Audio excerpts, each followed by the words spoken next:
ପକାଏ ମ ଏବେ ଗୋଟେ ଖୋଲା କିଛି ନଥାଏ ଯୋଉଦିନ ତୁ ମୋ ପିଲାଟା ବଳି ହେଇଗଲା ଶୀଘ୍ର ବେଶୀ କଥା କୁହ। ଖାଇବାକୁ ପୁରା ଥିଲା ମୋ ବି ଧରିଲେ ବୋଲାରେ ମୁଁ କହିଲି ହେଗୁଡ଼ା ଖୋଲ ସିଏ ଯେତେବେଳେ ଅଣ୍ଟା ଟିକେ ନାହାନ୍ତି ମାମା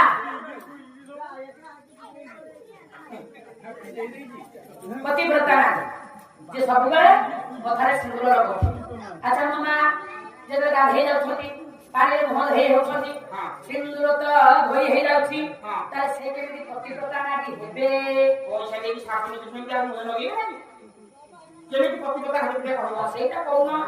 ତାହେଲେ କେତେବେଳେ ତମ କଥାରେ ସିନ୍ଦୁର ଖାଲି ହବନି ନା ତାହେଲେ ଗାଧେଇ ଯିବା ପୂର୍ବରୁ କୋଉଠି ସିନ୍ଦୁରଟାକୁ ରଖିକି ଗଲେ ଆପଣ ପତିବ୍ରତା ନାରୀ ହେବେ? ଶାସ୍ତ୍ରରେ ତାହା ପ୍ରମାଣ ଅଛି। ହଁ ଏମିତି ଡବା ଖୋଳ ଆଣିକି ରାତିରେ ଗାଧେଇଥିବେ